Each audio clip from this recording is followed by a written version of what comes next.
Paname. Ici c'est Paname. Ici c'est Paname. Ici c'est Paname. J'ai la tronche du parigot, le cœur qui palpite. On chante, on crie, Paris est magique. Le rouge, le bleu, fier de nos couleurs. Le parc en feu, ressens-tu la ferveur? Yo, salutations mes humains, c'est OP, j'espère que vous allez bien et bienvenue sur la chaîne. On se retrouve bien évidemment pour le débrief ce soir de RB Leipzig, Paris Saint-Germain. Encore une fois, ça s'est soldé par un match nul. Deuxième match de préparation, deuxième match de pré-saison. Il y a pas mal de choses à dire, mais petit point mercato avant de rentrer dans ce débrief en profondeur. Oui, petit point mercato, puisque ça y est, notre jeune cher N'Dour va prendre la direction de la Turquie, semble-t-il, lundi, pour s'engager avec le Beşiktaş pour la saison prochaine. Ce sera un prêt sans option d'achat, prêt sec normalement, si j'ai bien compris l'information. Donc voilà, bonne chance à lui en espérant que qu'il va s'aguerrir un petit peu là-bas. Plus championnat turc, on le sait, hein, c'est championnat costaud, une grosse ambiance en tribune. Bon, voilà, ça va être pas mal pour lui, en tout cas, on l'espère. Désiré Doué, on en sait un petit peu plus aussi dans le dossier, puisque le jeune Désiré Doué devrait, semble-t-il, là aussi, prendre sa décision la semaine qui arrive. De toute façon, c'était obligé. Les JO sont terminés. Médaille d'argent avec l'équipe de France Espoir olympique. Donc voilà, hein, la décision va bientôt arriver. Alors les gars, ça n'engage que moi, bien évidemment, et j'espère sincèrement me tromper dans ce que je vais dire, vraiment. J'aimerais me tromper, mais je sens que son choix est fait et pour moi, en tout cas, à mes yeux, il est plus proche du Bayern que du Paris Saint-Germain, malheureusement. J'espère vraiment me tromper, les gars. Bref, on s'abonne à la chaîne si ce n'est toujours pas fait, la petite clochette à côté, on clique dessus pour les notifications, le référencement, on met son plus beau pouce bleu et on lâche son petit commentaire. Le 11 de départ à 18 h face au RB Leipzig. Encore une fois, Loucho, voilà, Loucho, il nous a encore une fois, comment dirais-je, étonné. Quoi, mais non, on ne peut même pas être étonné en fait. On va dire que c'est plutôt normal. Pacho, hein, Pacho qui vient à peine d'arriver, qui était déjà dans le groupe, les gars. Ah oui, il était même titulaire. Alors Donnarumma était bien dans les cages. Skriniar. Alors frérot, je suis patient, hein, mais c'est compliqué. Skriniar, c'est compliqué. Pacho qui était à côté de lui, donc charnière centrale, Skriniar, Pacho. Nous avions Carlos Soler, latéral droit. Ah bon, si tu veux, c'est la vie. Hein. Zagué qui était à gauche. Le milieu de terrain, Vitinha, Zahir Emery, Kanguinli. Et l'attaque, c'était Mbaye à gauche, Colomwani à droite et Asensio dans l'axe. Ouais, c'est pas fameux les gars. Coup d'envoi pour les Allemands de Leipzig. Alors Paris joue haut tout de suite. On voit aussi que Paris prend bien la largeur, joue bien dans l'axe.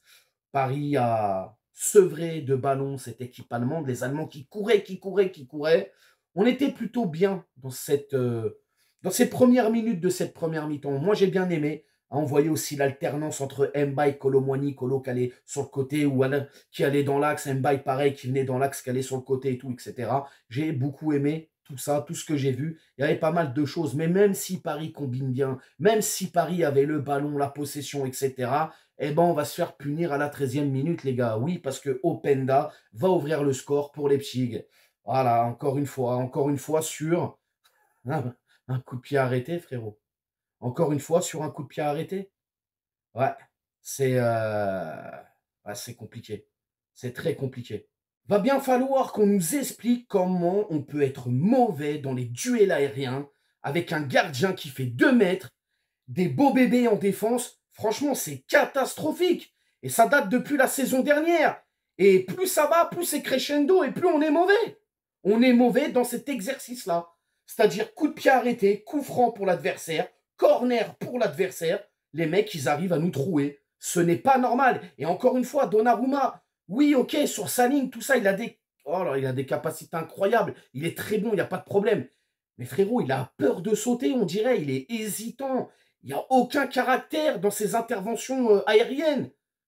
Oh là là, ça me met hors de moi, ça. Oui, alors oui, match de prépa, mais quand même, là, c'est des lacunes qui nous poursuivent. Il faut vraiment qu'on apprenne à gommer ça. Je ne sais pas ce que fait Luis Enrique à l'entraînement, quel genre d'atelier il met en place pour travailler cet exercice, mais il y a un moment donné, ça, là, c'est voyant. C'est très voyant.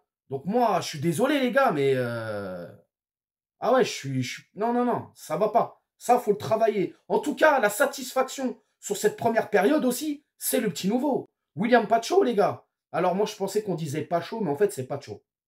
William Pacho, eh ben les gars, franchement, patron. Alors on va pas s'enflammer, c'est les premières minutes, bien évidemment, mais j'ai beaucoup aimé ce qu'il a montré. Déjà, il prenait des initiatives, hein, il disait même aux collègues et aux coéquipiers, mets-toi là-bas, il donnait plus ou moins des ordres. J'ai beaucoup aimé, taille patron, l'anticipation qui était bonne, les prises de décision, il allait au duel, il allait au combat, grosse présence défensive.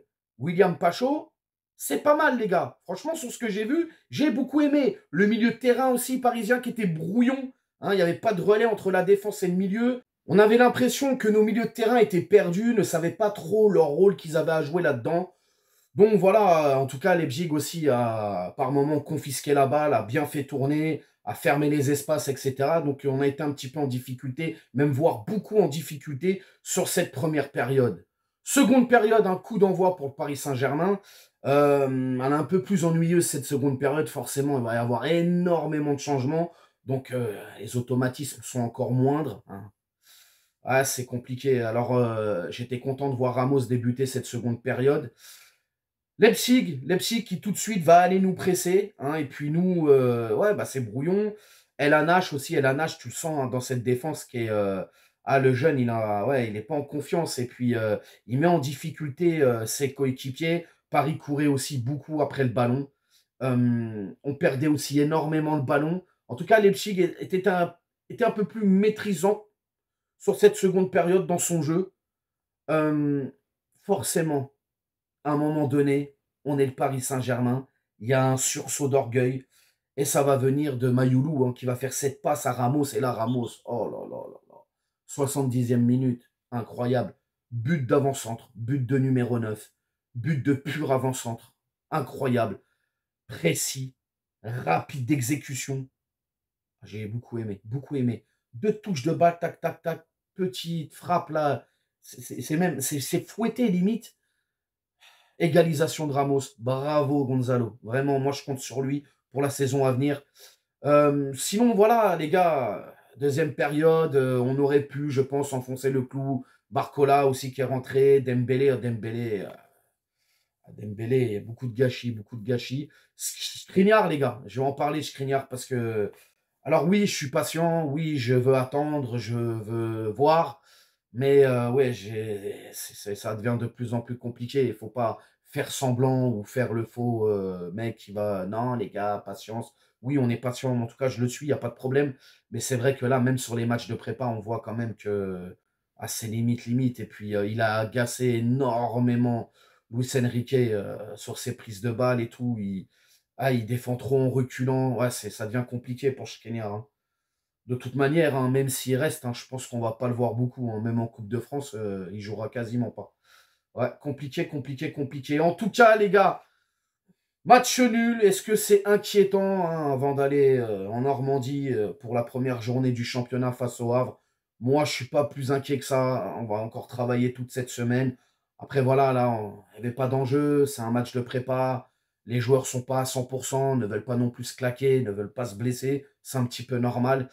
Alors, s'il y a des hommes du match sur ce match-là, je vais mettre Canguilny, parce que Canguilny, encore une fois, il m'a régalé et il a pris le jeu à son compte. Il a fait les choses correctement. Je vais mettre le nouveau, hein, William Pacho, parce que bah, c'est bien ce qu'il a fait en défense. C'est très bien et ça laisse présager un avenir radieux dans cette défense parisienne en tout cas. Et je vais mettre le jeune Mbaye qui encore une fois nous a régalé. Cette capacité à éliminer rapidement, il va vite et tout. C'est notre petit Yamal à nous, hein, j'ai envie de dire. Attention, j'ai pas fait de comparaison. On s'entend bien. Donc voilà les gars, tout ce que j'avais à dire sur ce match. Maintenant, place à l'entraînement toute la semaine, place encore au mercato. Et vivement la première journée de Ligue 1, parce que là, on va rentrer dans le dur, les gars. Ça y est, les vrais bails, ça commence vendredi prochain. Vous allez me dire dans les commentaires ce que vous avez pensé de ce match. Hein, bien évidemment, vous me dites tout dans les commentaires. Le positif, le négatif. Et surtout, n'hésitez pas à vous abonner, partager, liker. Et on s'attrape pour une prochaine vidéo. Actualité, mercato, avant-match. Je ne sais pas, on verra. Ciao, ciao, bonne soirée. Nique sa mère, les footix, c'est l'UTES que j'incarne. Paris capitale et la Liga capitule. On voit toute ton équipe face à Navas, c'est ridicule. Je suis dans une école